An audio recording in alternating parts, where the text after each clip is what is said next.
1854 Charles Darwin പരിണാമ സിദ്ധാന്തം എഴുതിയുണ്ടാക്കിയത്. Charles Darwin പരിണാമ സിദ്ധാന്തം എഴുതിയുണ്ടാക്കുന്നതിന് 4000 വർഷങ്ങൾക്ക് മുമ്പ് വേദവ്യാസൻ പരിണാമ സിദ്ധാന്തം കറക്റ്റായി ശ്രീമദ് ഭാഗവതത്തിൽ പറയുകയാണ്. ചാൾസ് ഡാർവിൻ പറഞ്ഞു, ആദ്യം ഈ മനുഷ്യൻ ജീവൻ ഉണ്ടായത് കടലിലാണ്, മത്സ്യമായിട്ടാണ്. ദശാവതാരത്തിൽ 1ാമത്തെ അവതാരം മത്സ്യാവതാരം. പിന്നെ കടലിലും ജീവിക്കുന്ന ജീവനുണ്ടായി, ആംഫിബിയൻസ്. അതാണ് ഭഗവാൻ 2ാമത്തെ അവതാരം, കൂർമാവതാരം, ആമ. വെള്ളത്തിലും ജീവിക്കും, കരയിലും ജീവിക്കും. പിന്നെ കരയിൽ മാത്രം ജീവിക്കുന്ന ടെറസ്ട്രിയൽ ബീങ്സ് ഉണ്ടായി. അതാണ് ഭഗവാന്റെ 3ാമത്തെ അവതാരം, വരാഹ, പന്നി. കരയ്ക്ക് മാത്രമുള്ള ജീവിയാണ്.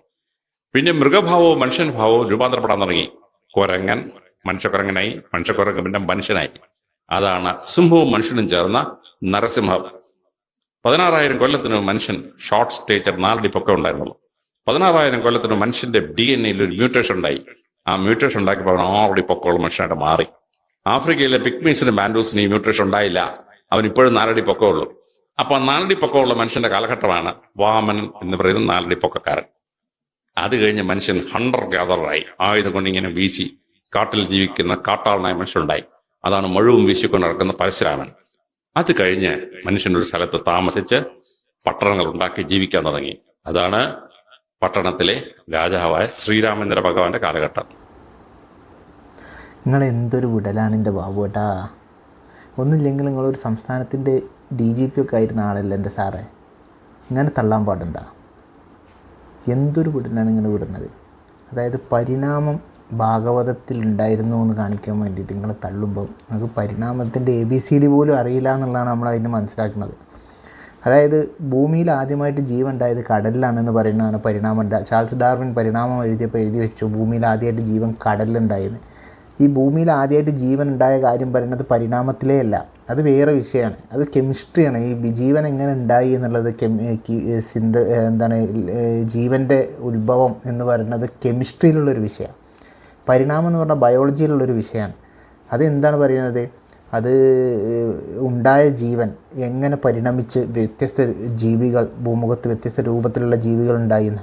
അതിൽ ആദ്യത്തെ ജീവി മനുഷ്യനാണെന്ന് ആദ്യത്തെ ജീവി മത്സ്യമാണെന്ന് എവിടെയും പറയണില്ല. ആദ്യത്തെ ജീവി മത്സ്യമല്ല.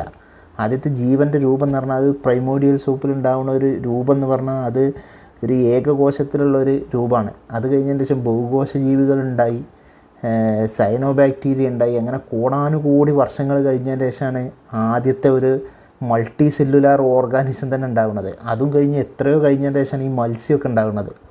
മത്സ്യം ഉണ്ടായി അതിൻ്റെ പിറ്റേശം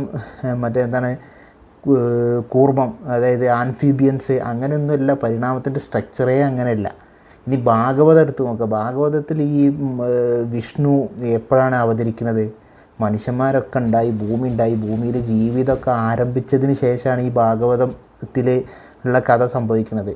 ഭൂമിയിൽ മനുഷ്യന്മാരൊക്കെ ജീവിച്ച് ഭൂമിയിൽ വേദങ്ങളെ കടലിൻ്റെ അടിയിൽ ഒളിപ്പിച്ചു എന്നോ അങ്ങനെയുള്ള കഥ അതിന് രക്ഷിക്കാനൊക്കെ വേണ്ടിയിട്ടാണ് ഈ ഓരോരോ അവതാരങ്ങളൊക്കെ ഉണ്ടാവുന്നത്. അത് മനുഷ്യരൊക്കെ ഉണ്ടായതിന് ശേഷം ഉള്ള കഥയാണ് ഈ ഭാഗവതത്തിൽ പറയുന്നത്. പിന്നെ നിങ്ങൾ പറഞ്ഞ അടുത്തൊരു പൊട്ടത്തരം എന്ന് പറഞ്ഞാൽ, പൊട്ടത്തരൻ്റെ അടുത്തൊരു തള്ളലെന്ന് പറഞ്ഞാൽ 4000 വർഷങ്ങൾക്ക് മുന്നേ. എവിടെ 4000 വർഷങ്ങൾക്ക് മുന്നേ? ഈ ഭാഗവതമൊക്കെ ഉണ്ടായിട്ട് ഏറിപ്പോയ ഒരു 2000-2500 വർഷങ്ങൾക്ക് അപ്പുറത്ത് ഒരു പുരാണത്തിനും എന്തില്ല, 2000 വർഷങ്ങൾക്ക് അപ്പുറത്തുള്ള പഴക്കമൊന്നുമില്ല. അങ്ങനെ തള്ളി അങ്ങോട്ട് വിടുന്നെ.